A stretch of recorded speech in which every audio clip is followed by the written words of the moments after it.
विनायक राऊतांसह कुटुंबियांविरोधात गुन्हा दाखल, जादूटोणा केल्याचे सून गिरिजा राऊत यांचे आरोप.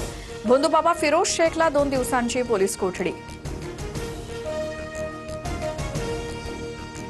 विनायक राऊत कुटुंबियांकडून सुनियोजित घात, लग्नानंतर 7 वर्ष छळ केला. राजकीय पार्श्वभूमीमुळे तेव्हा तक्रार केली नाही, सून गिरिजा राऊत यांचे आरोप.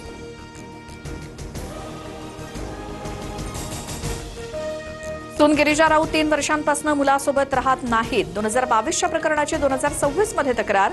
यात नक्कीच काहीतरी काळबेरं. विनायक राऊतांनी कुटुंबियांवरचे आरोप फेटाळले.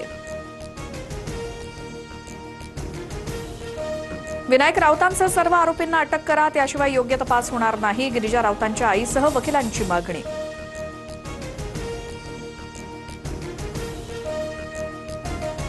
विनायक राऊतांचा विषय कौटुंबिक, मात्र ठाण्यात गुन्हा दाखल होणं हे संशयास्पद. संजय राऊतांकडून शंका व्यक्त.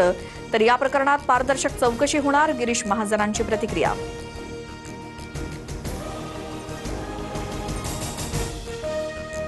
नाशिकमध्ये कुंभमेळ्याच्या कामात सर्वात मोठा भ्रष्टाचार होणार. संजय राऊतांचा दावा. गुजरातच्या ठेकेदारांना कामं दिल्याचाही आरोप. तर राऊतांकडून बिनबुडाचे आरोप. महाजनांनी आरोप फेटाळले. अमित शहांनी दिल्लीला बोलावून भाजप जॉईन करायला सांगितलं. एकनाथ खडसे यांचा मोठा गौप्यस्फोट. तर खडसेंचे थेट दिल्लीपर्यंत संबंध. आम्ही किरकोळलो, गिरीश महाजनांचा टोला.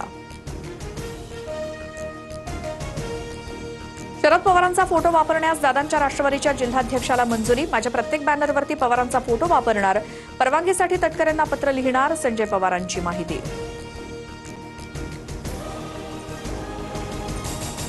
नागपुरात महारेलतर्फे निर्मित 9 प्रकल्पांचा लोकार्पण सोहळा. मुख्यमंत्री फडणवीसांचं केंद्रीय मंत्री नितीन गडकरींच्या हस्ते लोकार्पण. 4 रस्ते, उड्डाणपूल, 4 सबवेंसह एका भुयारी प्रकल्पाचा समावेश.